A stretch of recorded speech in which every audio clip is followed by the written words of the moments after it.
오늘 말씀은 예수님이 다니엘의 예언대로 멸망에 가증한 것이 거룩한 곳에 선 것을 보면 미련 두지 말고 속히 피하라고 당부하시는 내용입니다. 왜 그러냐면 지금까지 그런 환난이 없었기 때문에 그렇죠. 하지만 하나님께서는 택하신 자들을 위해서 그 환난의 날을 감해 주실 것이라고 그렇게 말씀하시는 내용입니다. 그 마지막 때가 되면 그때는 여기서 또 저기서 그리스도가 나타날 것이라고, 나타났다고 또 그렇게 성도들을 미혹할 것인데 거기에 현혹되지 말라고 당부하는 내용이고요. 그렇게 할 필요가 없는 것이 예수님께서 번개처럼 모두가 알아볼 수 있도록 급하게 오실 것임을 예고하는 내용이 오늘 말씀이 되겠습니다. 오늘 처음으로 하나님께서 우리에게 주시는 교훈은 1번입니다. 첫 번째는 이 환난의 때에 세상에 미련 두지 말라고 그렇게 말씀하시는 내용이 15절에서 19절까지 말씀입니다.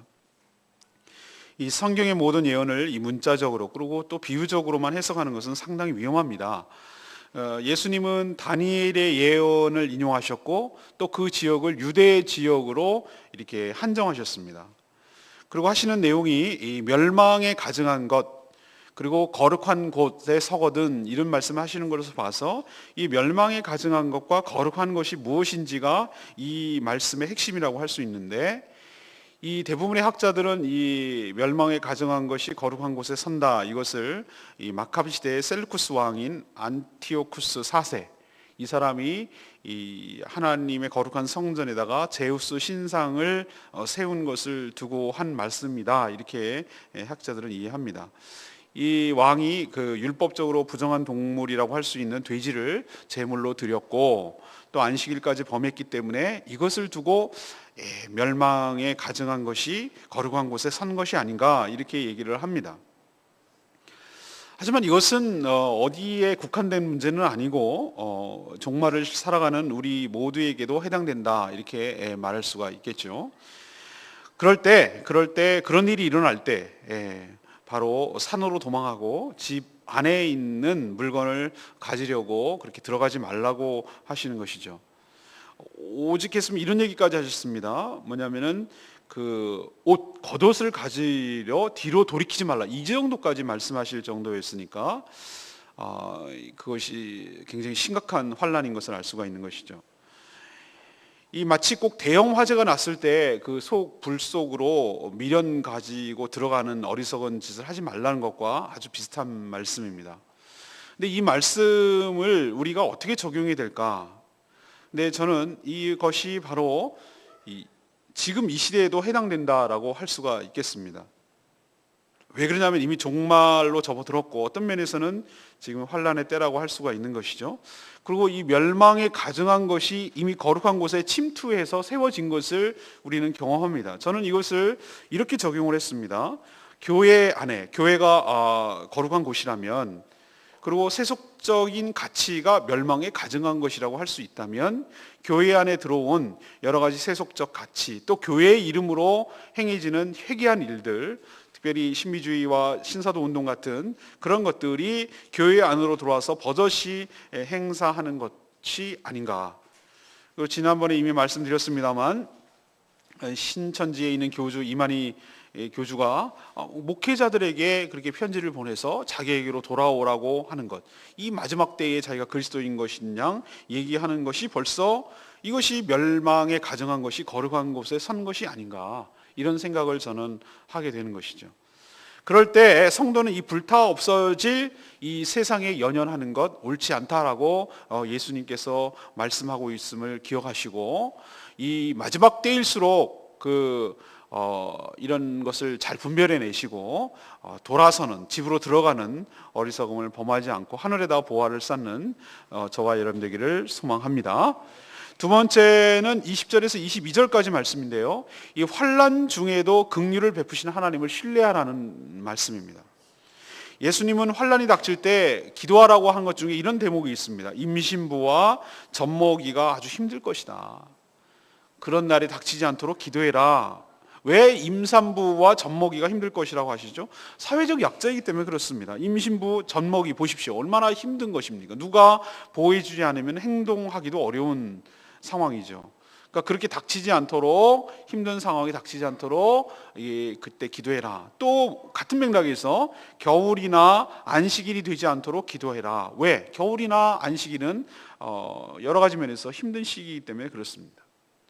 자, 이처럼 얼마나 힘든 시기면 예수님께서 이런 말씀을 하실까? 오늘 예수님 표현에 의하면은 창세 이후에 이런 환난이 없었다라고 말씀하고 계세요. 그만큼 힘든 환난이라는 것이죠. 그렇지만 오늘 예수님께서 참 귀한 은혜의 말씀을 하세요. 그게 바로 22절 말씀이거든요. 우리가 너무 이런 환난을 닥치더라도 두려워하지 않을 이유가 바로 22절에 있습니다. 그날을 감하지 아니하면 모든 육체가 구원을 받지 못할 것이나 그러나 택하신 자들을 위하여 그날들을 감하시리라. 아멘입니다. 이것이 은혜예요. 이것이 축복입니다. 하나님은 그 환난을 닥칠 때 성도들이 피하거나 면하게 해주겠다는 말씀을 하지 않았다라고 어저께 우리 묵상한 적이 있습니다. 그렇지만 하나님께서 약속해 주시는 말씀이 있어요. 그것은 바로 만약에 그 날들이 계속 진행된다면 모든 육체가 견디지 못하고 구원을 받지 못할 것이니까, 그렇지만 택하신 자들을 위해서 그 날을 감한다는 것이 빼준다는 얘기거든요. 그래서 우리 택하신 족속, 택하신 백성들이 살 수 있게 될 줄로 압니다. 바로 하박국 선지자는 뭐라고 그랬냐면은 하박국 3장 2절에 이런 말씀을 하셨어요. 뭐냐면 진노 중에라도 긍휼을 잊지 마옵소서. 이런 기도를 드렸기 때문에 하나님께서 그 진노 중에 우리를 살려주시고 보호하여 주시는 줄로 압니다. 하나님은 그런 분입니다. 하나님은 공의에 따라서 우리를 심판하실 수밖에 없지만 그것을 피하게 해주겠다고, 면하게 해주겠다고 하신 것이 아니고 그런 중에도 택한 자들을 배려하고 고려해 주신 분인 줄로 믿습니다. 우리가 마찬가지예요. 우리가 이 마지막 환난 때에 그런 일을 당할 것이라고 말한 것도 적용될 것이지만 우리 개별적으로 보면은 정말 환난 마지막 때인 것처럼, 종말을 살아가는 것처럼 힘들고 어려울 때가 있는 것이에요. 정말 힘들다, 죽고 싶다라고 생각될 때가 왜 없겠어요? 저도 힘든 때가 있었습니다. 눕고 잘 때 하나님 이대로 안 깨어났으면 좋겠습니다 라고 생각할 정도로 제가 몹시 힘들 때가 있었어요. 그렇지만 하나님, 제가 다시 한번 정신을 차리고 일어선 이유는 그것 때문이에요. 하나님의 자비와 사랑과 긍휼이 있을 줄로 믿습니다. 전 믿습니다. 그렇다면 제가 살아있어야 그것을 보게 될 것 아닙니까? 하나님, 정말로 하나님이 자비로우시고 하나님의 은혜가 풍성한 것인지 제가 경험하게 하여 주시고 그 끝을 보게 하여 주시옵소서. 그리고 하나님이 오늘 약속하신 말씀대로 진노 중이라도 긍휼을 잊지 않은 분이신 것을 제가 삶으로 간증하고 체험하게 하여 주시옵소서. 그런 기도 때문에 정말 악한 생각, 나쁜 생각 먹지 않고 끝까지 버티고 나올 수가 있었던 것이죠. 사랑하는 여러분, 그렇습니다. 하나님은 그렇게 진노 중이라도 우리를 긍휼을 베푸시는 분이고, 힘들어서 정말 죽을 상황에 처해 있어도 하나님 오늘 말씀처럼 택하신 자들을 위하여 그 기간을 짧게 해주시는 좋으신 분이신 줄로 믿습니다. 그 하나님의 자비와 그 사랑과 긍휼이 있기 때문에 우리가 오늘도 살아갈 수가 있는 이유가 거기 있는 것이에요. 사랑하는 여러분, 힘들 때 감당할 만큼의 분량을 우리에게 주신 줄로 믿습니다. 또 도저히 못 감당할 것 같으면 피할 길을 주시는 하나님이신 줄로 믿습니다. 그 하나님의 선하심이 있기 때문에 오늘도 우리가 살아갈 이유가 있는 줄 압니다. 이 말씀 붙드시고 승리하시는 저와 여러분 되기를 소망합니다. 마지막 세 번째는 무엇입니까? 23절에서 28절까지 말씀입니다. 미리 알려주신 대로 거짓 그리스도의 영에 미혹당하지 말라고. 멸망에 가증한 곳이, 거룩한 곳에 선 것이 뭘까? 저 아까 말씀드렸죠. 다양한 해석이 가능하지만 이 시대, 지금 우리가 살고 있는 이 시대에 비춰본다면 거짓 그리스도가 거룩한 교회 안에서 그리스도인 양 행세하는 것이 이게 바로 멸망에 가증한 것이 거룩한 곳에 선 것 아니고 뭐겠어요? 이런 현상을 보면 예수님이 뭐라고 했습니까? 큰 환난이 임박했다. 그리고 동시에 그리스도의 재림도 가까웠다라는 것을 너희들이 알아채라, 이렇게 얘기하고 계시거든요. 환난 날에 당하는 고통이 여러 가지가 있을 겁니다. 예수님이 어제 묵상한 대로 물리적인 고통이 있을 거예요. 그리고 물질적인 그리고 신체적인 고통이 우리에게 찾아옵니다. 그러나 그것만 있는 것이 아니에요. 영적으로 신앙적으로 그것도 고통이 너무 심한 때가 될 거예요. 예를 들면 곳곳에서 그리스도인 양 행세를 하고 미혹하는 영이 왕성하게 활동하고 할 수만 있다면 성도들까지도 큰 기적과 큰 이사를 보여서 넘어가게 하려고 길을 쓸 겁니다. 이게 마지막 때의 증상이에요. 그만큼 영적으로 신앙생활을 유지하고 살아가는 것이 피곤하고 힘든 시기가 닥쳐올 거라는 것입니다. 그러나 그 여기 있다 저기 있다 그리스도가 여기 있다 저기 있다라고 말하는 건 전부 가짜예요. 오늘 예수님 뭐라고 그랬습니까? 골방에 있다고 해도 가지 말고 광야에 있다고 해도 가지 말라는 거예요. 어디 있다라고 말하는 거 가지 말라는 거예요. 그건 다 가짜니까.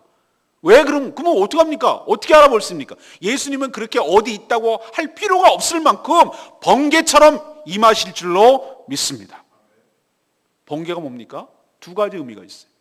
번개는 모든 사람이 알아볼 수 있다는 뜻이에요.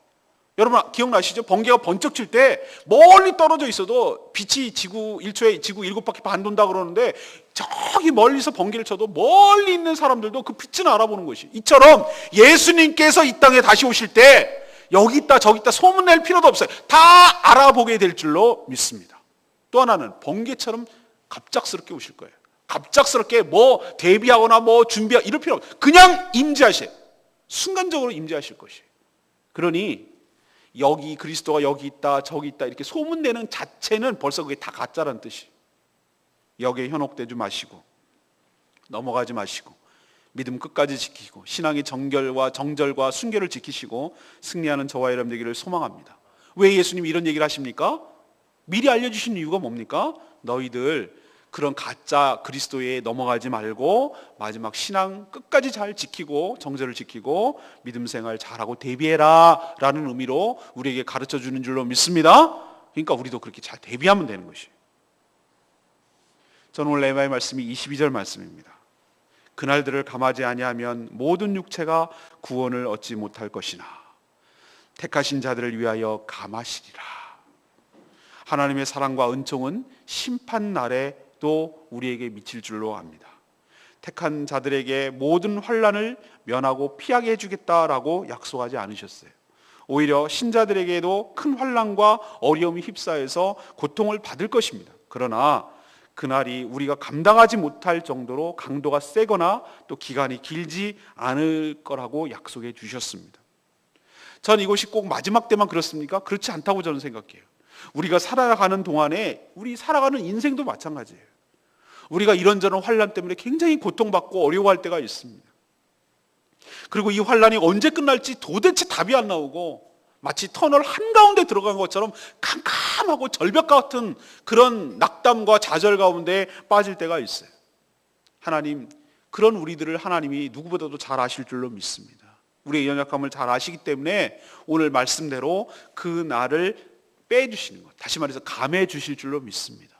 그런 자비와 그런 사랑이 있기 때문에 우리가 종말같이 살아가는 마지막 때처럼 살아가는 우리들에게 희망이 있고 소망이 있고 살아갈 힘이 거기서 나오는 줄로 믿습니다.